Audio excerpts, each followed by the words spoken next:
Okay, everybody, welcome to another episode of Matbakh. We are honored to have our special guest. Sami Tamimi is the co-owner of 6 delis and restaurants in London. Sami is also the co-author of several best-selling cookbooks, including Ottolenghi, Jerusalem, and Falastin. Sami has won several awards, such as the International Award and Best Cookbook, the James Beard Award, Cookery Book Award, Fortin and Mason Food Award, and the Dun Gifford Award for Jerusalem. Sami, welcome to Fikra Matbakh. Thank you. Thanks for having me. Of course, it's such an honor to have you. Thank you. So, Sami, I want to ask you a question, which I like to start with. I want to go back to your childhood. So you were born and raised in Palestine. And I'm curious, when you think about Palestine, the Palestine that you grew up in the 70s and 80s, what are the first couple sort of emotional memories that come to mind, the imagery? Like, what do you actually remember of this place that you grew up in? Not a so much divided place as nowadays. It was a kind of divided in a way that there is a Palestinian side and the Israeli side, and nowadays it's all kind of mashed up. And when you go back after so many years, you just realize how much the place changed. But for me, it's all about, going to the markets and the smell of coffee with hail, which is cardamom. People selling all sorts of seasonal things. I mean, we have ladies or women from the villages, nearby villages, bring in their produce and selling it in the market. Kaikil oats, which is sesame bread, definitely one of them. And I will always, after I left Jerusalem, whenever I went to visit, I would buy one and just kind of snack on it while I'm just wandering the market. There was also a meat market, spice market, a leather market. So yeah, on, and all that is disappearing because of the whole kind of division between Jewish and Arabs. And when I say Arabs, Muslims and Christians. Yeah, I wonder, when you decided to leave, so you were born in the 70s, or you grew up in the 70s and 80s in old Jerusalem, East Jerusalem, and you moved to Tel Aviv to start working. You lived there for 12 years. When did you know you wanted to be a chef? I mean, how does one know they want to be a chef? How does that happen? Yeah, it started in Jerusalem. I went to my dad and I just said, look, I really want to buy a bike. And he just said to me, look, summer holidays coming now, and you can just go out and earn some pocket money and buy it. So I went to this hotel in West Jerusalem and asked for a job. And they said, well, if you can wash dishes, then you can start tomorrow. And I went there. And this is where the whole thing started. I was 16 or 17. Then cooking was not something that I kind of thought I would do for the rest of my life. But at the same time, it opened this new world to me, because it's not like the kitchen that I'm used to at home, where my mom and aunties cook. It's a much bigger scale. People have different responsibilities, and at the end they do this banquet or serve a large amount of people. I neglected my washing the dishes, and I started following people just to kind of gasp and just understand what's going on. And the head chef saw this little skinny guy, thinking, there's something about him. Let's just give him a little job. And this is how the whole thing started. I'm a self-taught chef. And after I left, 3 or 4 months, I think, after I started in the hotel, I was already in charge of the breakfast in the hotel, where I used to get up at 3 o'clock in the morning and go, on a bike. Luckily it wasn't far from home, and do a buffet for 200 people. I remember scrambling eggs for like 150 people, and this is how being kind of a chef started. And then I wanted to know more. As a Palestinian or Middle Eastern guy, you don't get the opportunity to go into the kitchen. It's very much a trade that passed from one generation to another by women. So it wasn't a place for a man. And I wanted to know more about this whole kind of concept of cooking and feeding people for such a big scale. So I went in Jerusalem. I worked in different places just to be able to learn as much.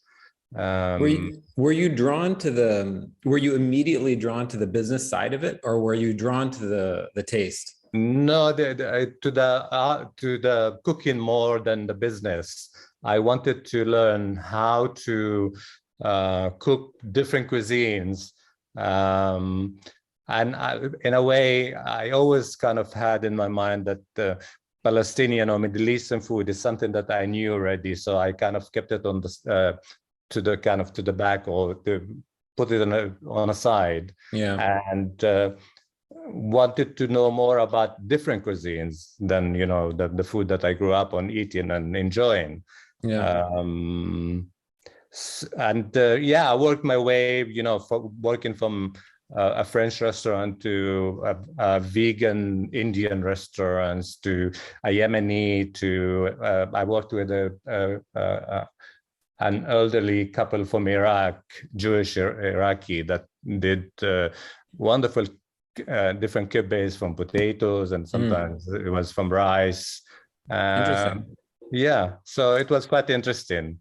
Is it, there are in the comedy world, there's lots of stories where the stand-up comedians say that they weren't even the funniest person in their family, or their friends.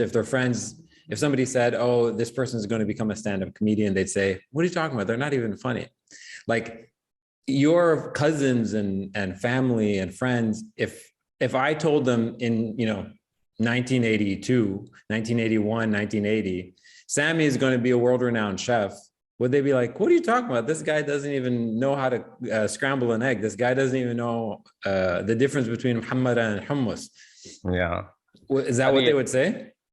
Well, I remember after I left the old city, I used to call once a week to talk to the family, and it was the same message from my dad. Will always kind of talk to me the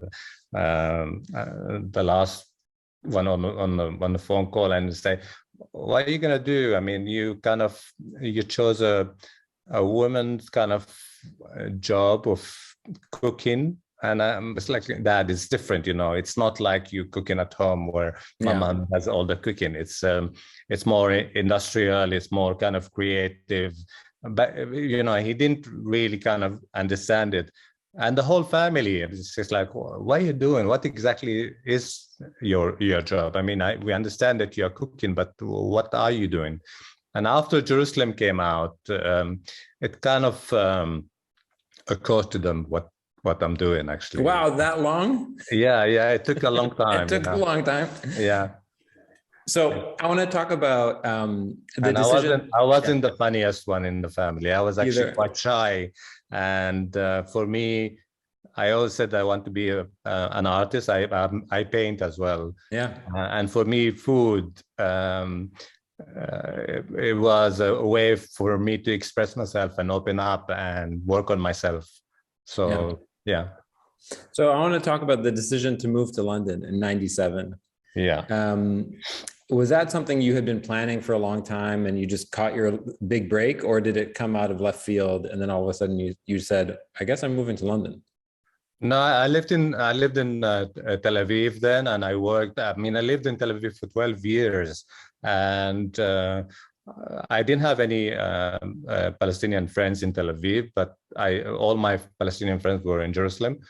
And it was the second Intifada when, you know, a lot of buses were bombed in central Tel Aviv. And as a Palestinian among Israelis, I felt a little bit kind of weird. I mean, nobody showed any kind of signs of you're an Arab, but I just felt like this is not the place for me anymore. So that one side of it. The other side is professionally, food-wise, I got to a limit. I mean, I worked in the best two restaurants in Tel Aviv in the 90s, and there was no forward for me, or kind of where do I go from here? I can't open my own place. I'm Palestinian, and if I stay in Tel Aviv, it's going to be a hell. And if I go back to Jerusalem, then I think for me, it's just kind of going back, you know, to something that I already started. I want to go back. London was a choice because I met this lady that came to the restaurant that I was the head chef, and she loved the food and she wanted to meet the chef. And I was already talking about moving to London, and she's from London, and she just said, look, whenever you come, you have a job. So it was kind of another push for me to move to London. What was the sort of the culinary scene that you arrived in when you got to London? It was kind of difficult because everything was labeled as European. It was a period of opening very glitzy, very big restaurants, selling what used to be called kind of trendy food, but it didn't have a kind of a home, let's say. It was all kind of a mixture of a little bit of French and a little bit of Italian, a little bit of British. There were nothing like, I mean, dailies, for example, most of them, they were Italians. And it was kind of daunting to go to one of these because everything was wrapped in cling film or plastic wrap. And, you go in and you kind of doubt whether it's really how fresh it is. And they used to do really nice pastas, but I wasn't in a pasta kind of period. Yes. Okay, so once you start, you meet. I'm trying to understand some of the chronology. So you meet Yotam, Ottolenghi, and you guys start this empire of delis that are extremely successful. So that is my reduced understanding of what happened. Instant success, snap your fingers, all of a sudden empire presto. What is the actual reality of it? I think timing was a big kind of the main thing, really. Timing of the opening, the first Ottolenghi, because we offered something that didn't even exist anywhere in the world. And we wanted to kind of heavy on vegetables and textures and colors, and the backdrop was white, which is it was kind of deliberate. And you walk in, I mean, from outside, you don't see much unless, you kind of look into the window. But the minute you walk in, everything is so colorful and it's so big. And this is what you kind of withdraw to. And it's a little bit kind of like going to the market and you see piles of kind of different fruits and dried fruit and nuts. And this is what we wanted to do. And the area that we opened the first Ottolenghi was still kind of young, slightly wealthy, and it just worked instantly. Yeah. It's also, it's a food that you walk in and you just think, what's in this salad? I mean, 3 ingredients. I can do it at home, but you come and buy it. Yeah. So if you were to describe one of the biggest mistakes that you made in those early years, business mistakes that you made in those early years that that you learned a really good lesson from, what are some of those mistakes where you're like, yeah, this one, we turned left, we should have turned right. We fixed it eventually, but that was a huge mistake. Yeah, a few years back, we decided that we're going to open a fast food. What we thought it's going to be so successful that we're going to do a chain of shawarma and falafel and something that we never kind of touched on. And it's just backfired on us. Yeah. It's just really, I mean, we invested a lot of money into, doing it. It was in a good location in London. But it was also out of our comfort zone, and it was a total failure. Yeah. You think it's a timing thing, or it's just a menu issue, or? I think now we kind of realize that we should have just stuck to what we know better, and keep going with that. Although the restaurants that we opened are kind of slightly different from the kind of Ottolenghi concept, but it was a safe kind of venture where the fast food was a total kind of new bird for us. Yeah. And it just didn't work. Yeah. Okay. You live and learn. Okay. I want to ask you a question about something. I mentioned this to you before we started the call. I'm always curious if chefs' approach to cooking changes over decades. And if you look at a recipe that you used to love to cook in the 90s and say, oh my God, that's so 90s of me, I could never cook that recipe, or that's so 97. Ya Allah, I'd never do that. Is that true? You do a whole circle of, cooking is, for me at least, as personally, it evolves all the time, and you can't just pinpoint it and just get stuck in that. This is part of the whole idea of ours. Our businesses are so successful because we keep inventing things and trying to not play, but kind of just we as a customer and as a food kind of establishment, you get bored of things, so you just have to keep inventing yourself or just introducing new things. So it could be also influenced by people that work for you, different chefs, younger chefs. Travel works kind of play a big part in that. But there are a lot of dishes that I don't cook now. I mean, when we started the Ottolenghi, I look at the Ottolenghi cookbook, and there are quite a lot of things that did stay and got revamped and updated, but a lot of dishes, everybody was obsessed with cupcakes then, and nobody makes cupcake nowadays. And we had, can't remember, 4 or 6 different cupcakes in the book.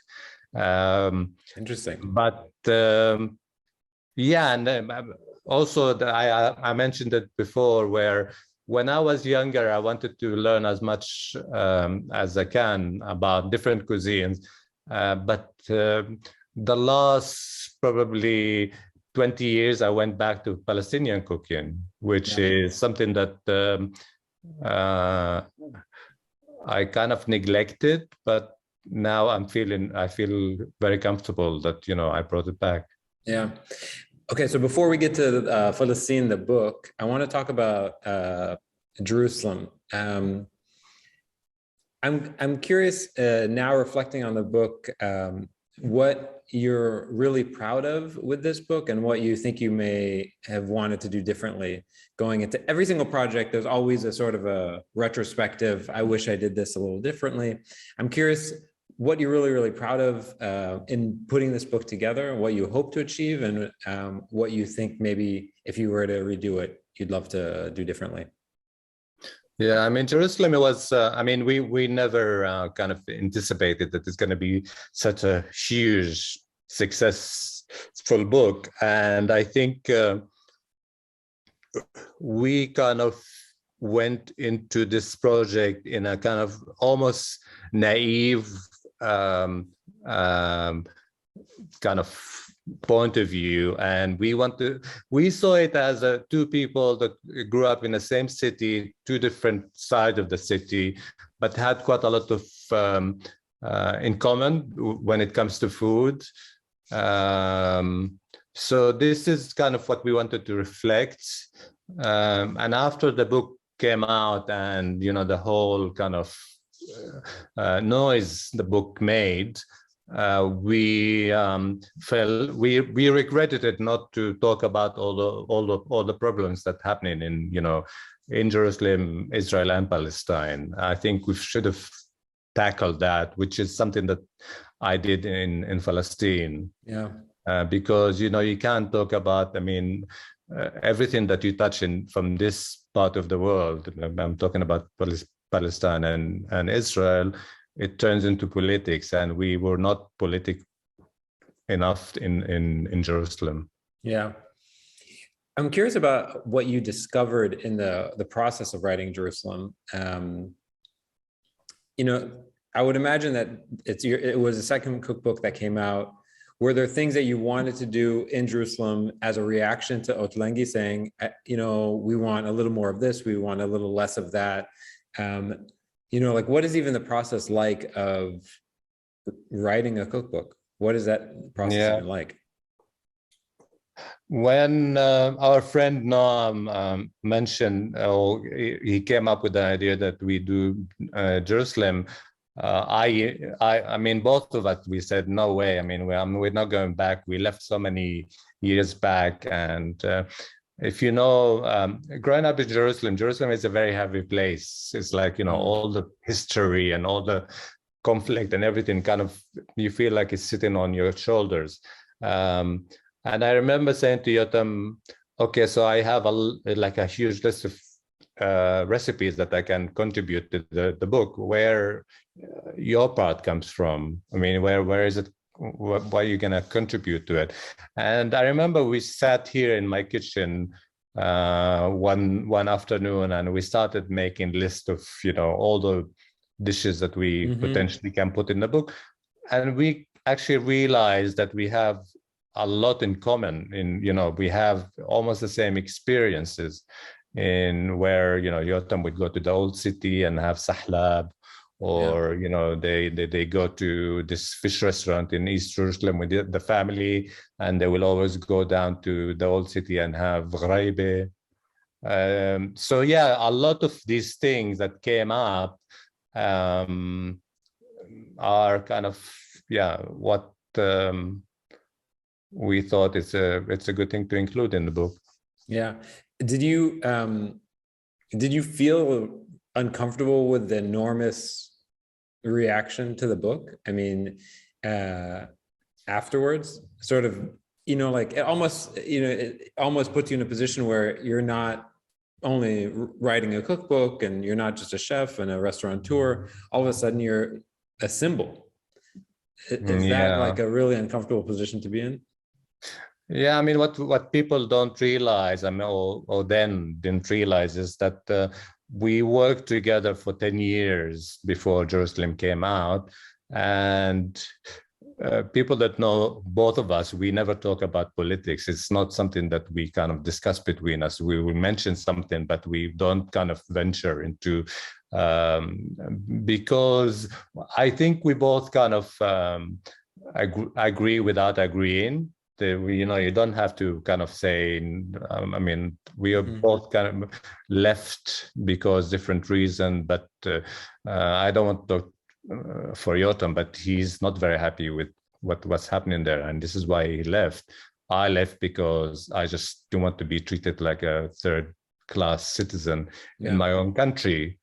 that one side, but also I wanted to, I was very ambitious and I wanted to kind of do something with myself, instead of just, doing like close to my family, which is, it's kind of pretty much clear. You get married and then get kids and then you get any job and just do it. I lost the thread now. Yeah. Okay. So I want to talk. I want to move on. No, that's perfect. I want to move on to Palestine. I want to move on to Palestine because in some ways, Palestine feels like a not a reaction to Jerusalem, but a sequel of sorts. Yeah. Am I wrong in thinking that? It is and it isn't. I mean, it is in a way because the design is very simple. The idea behind it, I mean, it's Jerusalem was a story of two people from different kind of part of Jerusalem. And Palestine was more focused on my side of the story, which is, the Palestinian side. But in no way I wanted to write a book about myself. I wanted to, living here in the UK, I'm just jumping from one thing to another. Yeah. Living here in the UK, you hear so many negative things about Palestinians, and the whole food war between Israelis and Palestinians, and what belongs to whom, but also the occupation and all that. Talking to my family and knowing how much they suffered actually made making Palestine even more to the point of, I wanted to show people that actually first they don't visit the Palestinian areas or the Palestinian cities. They never interacted with Palestinians, and wanted to show how modern time Palestinians live, first of all, with all these stories that we included in Palestine. And these little kind of capsules of talking to a person that kind of deal directly or indirectly to food, I mean, I find them very inspiring, and people do now. I mean, after the book came out, I'm constantly hearing people saying, this is a wonderful thing. I mean, we never hear these voices. And with Cookbook, you can actually talk about a lot of subjects that people don't necessarily want to read in a history or kind of fiction book. Well, that's what I thought. I mean, for me, I felt so. For those listeners who are unfamiliar with the structure of the book, there are essays about sort of little vignettes of people on the ground telling their stories as well. Yeah. And in addition to that, there is, I think, 120 beautiful photos of Palestine. So for me, I feel like the book is, in a weird way, it's almost like this Trojan horse, where it's like, come for the food, stay for the reality. Yeah, I mean, you can't really talk about all the delicious food and write good recipes without touching on the grim backdrop to the story, first of all. A lot of the picture kind of reflects different memories, evoke a lot of me as, this Palestinian boy that grew up in Jerusalem, memories, but without going back in, in time. And I found that a lot of these wonderful cookbooks that are in the market go back in time and talk about, the past and the grandmothers and this. And I wanted to not do touch on that, but kind of look at it from a kind of futuristic point of view. And also it's also to do with the fact that I am Guy. I was never in the kitchen at home. It wasn't something that, I was allowed, and my cooking reflect that as well. Yeah. On an earlier episode of Matbakh, we had Kamal Mzawa on the series, who I'm sure you know. And he talked about how after the civil war in Lebanon ended, he had an opportunity to discover Lebanon, a country he grew up in, but he really didn't know because of how divided the country was. I'm curious if this book was an opportunity for you to discover Palestine in ways that you didn't know.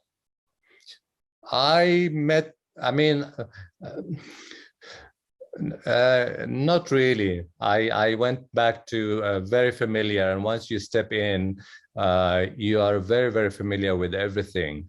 And I think having Tara working on a book with me helped a lot, because she came in with not much knowing about what's happening, in terms of politics, food, people. And it was a very important, her role was very important, because she came, first of all, with a new pair of eyes, looking at things that, when you go back home, there's quite a lot of things that are obvious. But Tara was asking all these kind of dairy questions about different things, and why does it have to be this way, and who's that, and why. So yeah, she was asking all the right questions that I happened to just kind of ignore in a way. And so yeah, I mean, her role was quite important. But also, when you go back home, there's quite a lot of nostalgia, and there's quite a lot of I get quite a lot upset a lot, because the place is not as it used to be. I mean, it changed so much. And I give you just a little example where when I left, there were no separation wall. And after going back for so many years, my sisters were living literally 10 minutes from each other. And now on a good day, you'll have to spend 45 minutes and a couple of checkpoints to get from one sister to another. So this kind of makes you quite sad, and also a bit angry about the situation that's happening there. Yeah. Were you surprised by the sort of global positive reception to the book? I mean, obviously you want it to be, you make a book because you want positive reception, but at the same time, you are trying to paint an accurate picture, which is a grim picture, which is not always the picture that people want to see. Yeah. It was a wonderful thing for the people bought the book and were cooking from it. I mean, I know a couple of people that cooked the whole from cover to cover, which is really amazing. Somebody messaged us on our Instagram today saying, I cooked it from cover to cover. Yeah, and this is wonderful to hear, but also it was important for me to tell the story as it is. Of course, you have to be careful with how to word things and choosing the right word to say things. I am not a politician, I'm not a historian, but I wanted to tell the story as it is without kind of neglecting any of the aspects of it. Yeah. And talking to people and interviewing people and telling their story, and their real stories, kind of give you, kind of little samples of how things are there. I want to ask a simple question. So there's this recipe in the book, Hassan's easy eggs and zaatar and lemon. Yes. And the Hassan you're talking about is your father. Correct. This is, I don't believe, a traditional Palestinian dish, right? This isn't something that every single Palestinian jiddo makes. Yeah. Right? What do you mean? No, but I guess my question is, how comfortable are you with the idea of being the person who introduces a dish into sort of what might in the future be traditional Palestinian food? I love tradition. I respect it as well. I think it's very important that we keep the tradition. I like to look at it from a different perspective. I think if all the trouble did happen in between the Palestinians and Israelis, the food probably would have evolved. Mm-hmm. We as Arab, we are very kind of a holy grail of can't change the recipe. It need to say the same like your mom and your grandma did it. And I think we need to. It's kind of stagnating, and I feel like it needs to be looked at from, what would happen if I was still in Jerusalem and there were no occupation, and I can express myself with the same dishes, or introducing different dishes that are true to the region, to the ingredients, to the flavor profile. And my father's eggs is one good example of that, where he did it once a week, and he would just sit on the floor there and just kind of do it, and he enjoyed doing it. But he also he didn't do it to feed us. He did it because he enjoyed doing it, and of course we happened to eat it as well.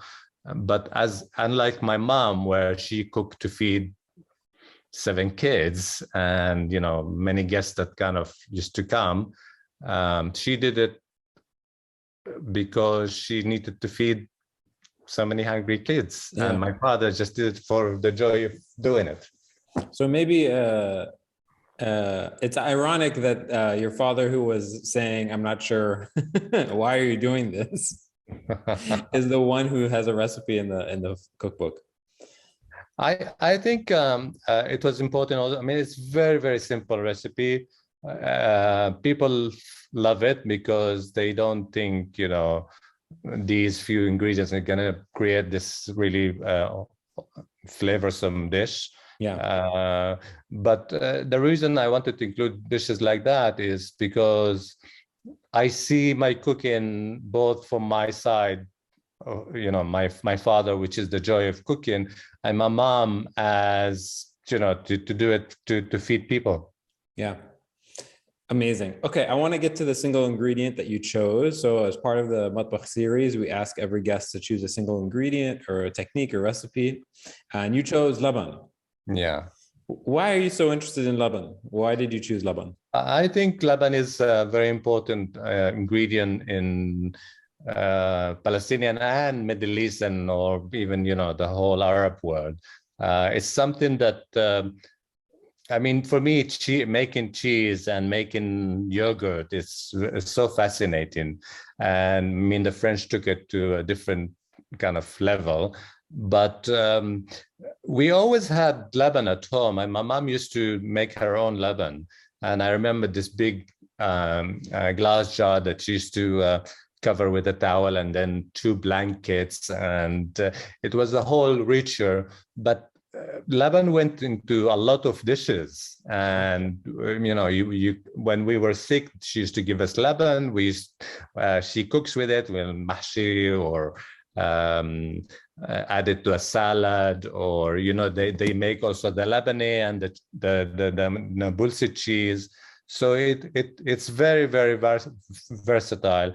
And for me personally, I add yogurt to everything. I one joke that I would add yogurt to yogurt, because it's something that bring a lot of comfort for me, first of all. And secondly, I think like a tahine, it can go into a lot of dishes, and it's a very, very important component in our cuisine. Amazing. Okay, so let's do the rapid fire questions, and then we're going to open it up to the audience. Okay, cool. So the first question is, what are you reading or watching right now? Okay, so I bought this book recently. It's about Baghdad, or Iraqi cookbook from the 13th century, what they used to call the golden age of the Arabs. And it's very, very interesting because somebody documented all these recipes. They're not kind of proper recipes. They would just kind of say, take tomatoes, grate them, add fat, add this spice and that spice. And I'm very curious about that. And I want to try some of these recipes. Because of all the conflicts in the Middle East, I start to kind of wondering where everything comes from and where this dish started. And this is a good reference for it, which is, you guys, if you look in something in Arabic. I'm watching at the moment 9 Perfect People. Okay. It's a new series on Google. No, on Amazon, sorry. It's just weird. It's a bit kind of 9 people in a retreat they are so different from each other, but it's, at the same time, it's still interesting how, interact with each other, first of all, but also to the environment and to the host.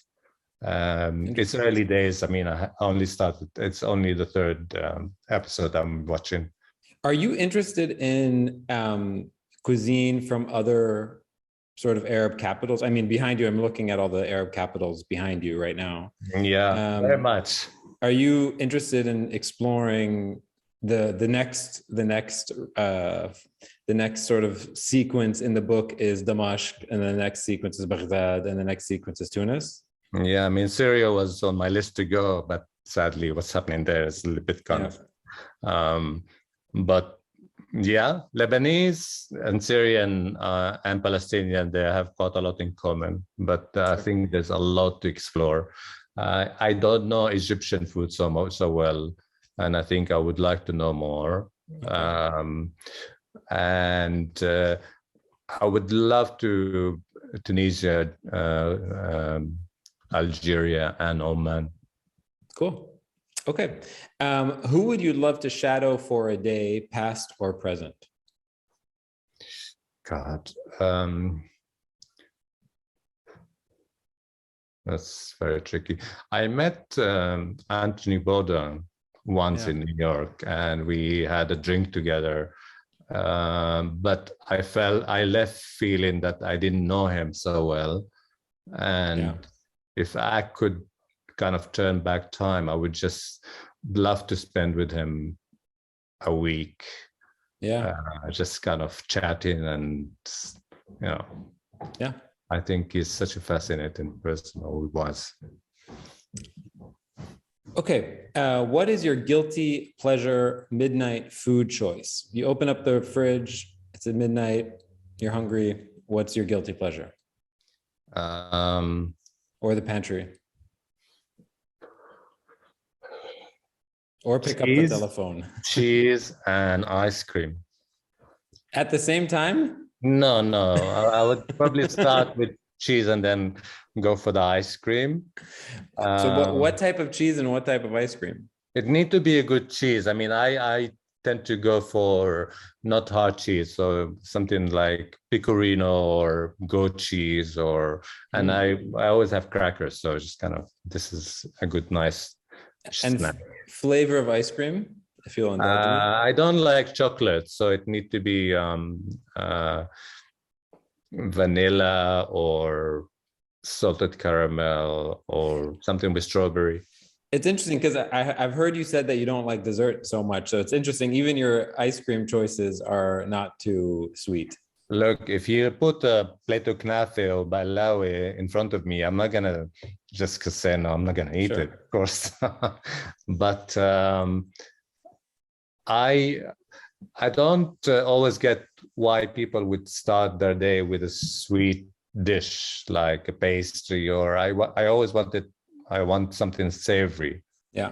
So I would be happy eating like a cheese sandwich or something to do like a bit fried egg and stuff like that. Okay. What dish reminds you most of home? So many. Mjaddara, one of them. Yeah. How do you make your mjadra? What version? I use bulgur instead of rice. I think it makes it such a kind of nutty, wholesome. It's easier to cook as well. You don't kind of mess up with the rice. Okay, interesting. So we have two questions so far. The first one is from Magida.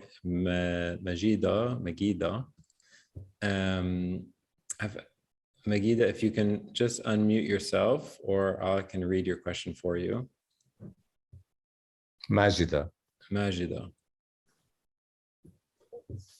Okay, I'll read the question. The question is, what are your thoughts on food being used as a colonial tool?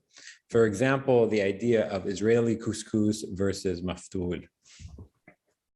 I imagine you've been asked similar questions for decades now. Yeah.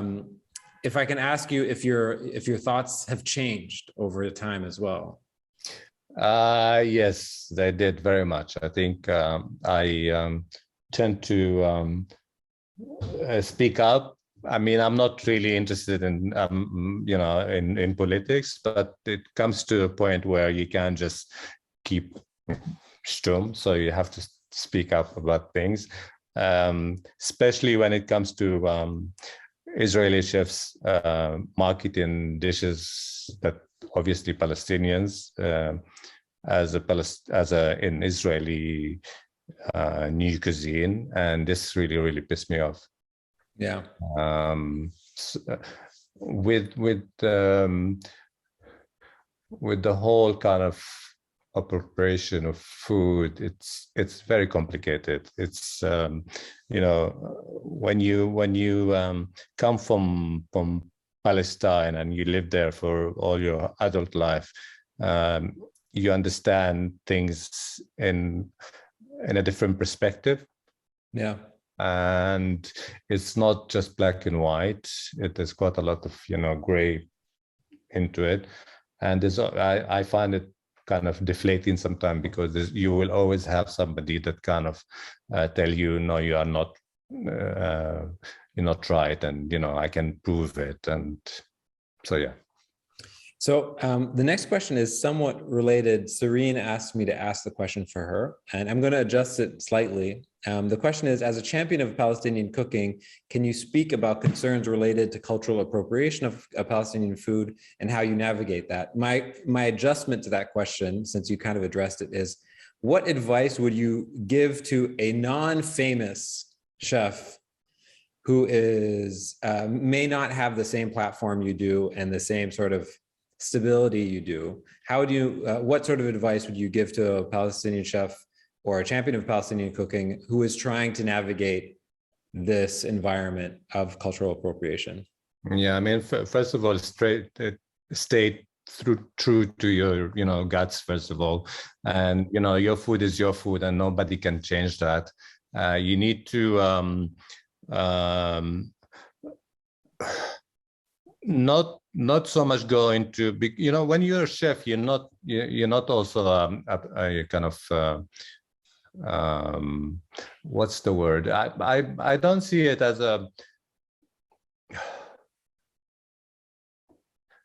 it's so complicated, especially if you go, I mean, I went to Jerusalem last month or so, and everything is so kind of confusing, and it's so you see different certain dishes in an Israeli market and shops and restaurants, and you think, what the hell? But then it happened because there's the occupation. There's one side stronger than the other, and we need to kind of try to talk about it and start talking about it, and this is how we just I think solve these problems. Yeah, I don't know. This whole answer just kind of went a bit. No, it makes sense. I mean, it makes sense. Yeah. The next question comes from Laura. Laura asked me to unmute if you can. Okay, I'll ask Laura's question for her. She asks, how has living in the UK and London changed your cooking / and eating habits? I still cook Palestinian food at home. I also enjoy other cuisines. I'm a chef and I like to try different cuisines and different restaurants, and I'm always eager to try different things. It didn't change it so much. When you live in a European city like London, you readapt recipes to use whatever available. I mean, nowadays you have almost everything. There are a couple of ingredients you can't really get here in the UK or in London. But I think it's not just a chef, but also any, let's say, Palestinian that kind of lives out of Palestine in a European country or any country, really.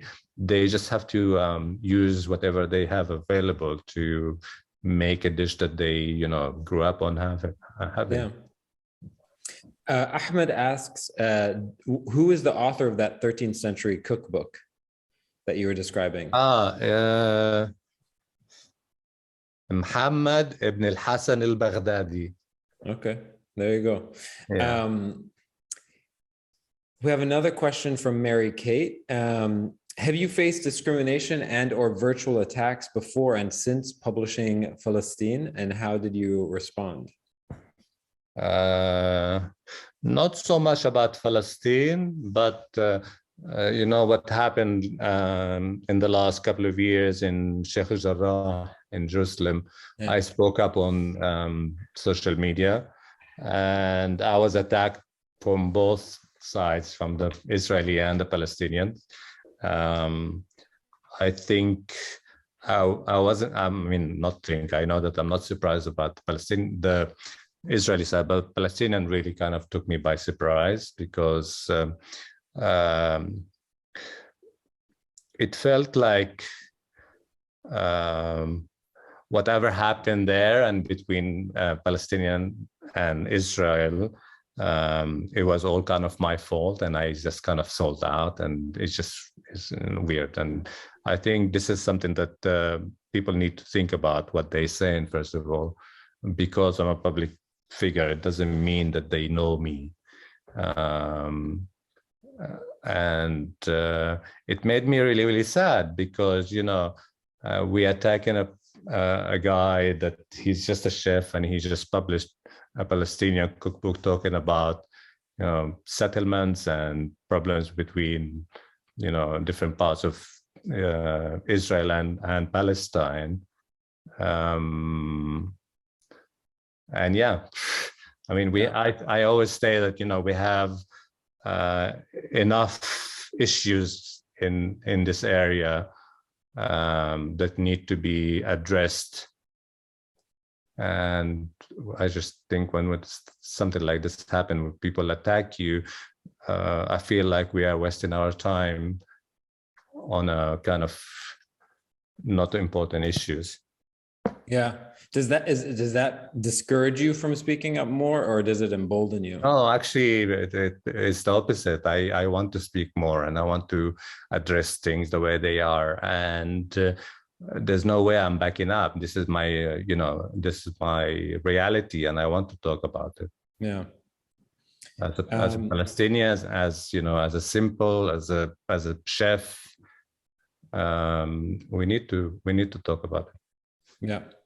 I guess the last question I think we'll end on is from Karen. If you can talk a little bit about learning some of the important coping mechanisms with COVID and operating restaurants going forward, that would be great. Yeah, I mean, the whole food industry here in the UK and around the world changed so much. People started readapting to their businesses to accommodate all the kind of changes that's happening in the last 2 or 3 years.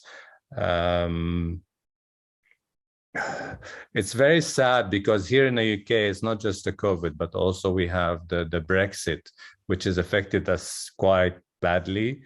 But people want to cook more at home. People's expectations to going out and going to a restaurant changed dramatically. A lot of people are quite demanding in a way, because they feel like they made the effort, they went out, they want to kind of spend their money in the right place, and so their expectations are much higher or different.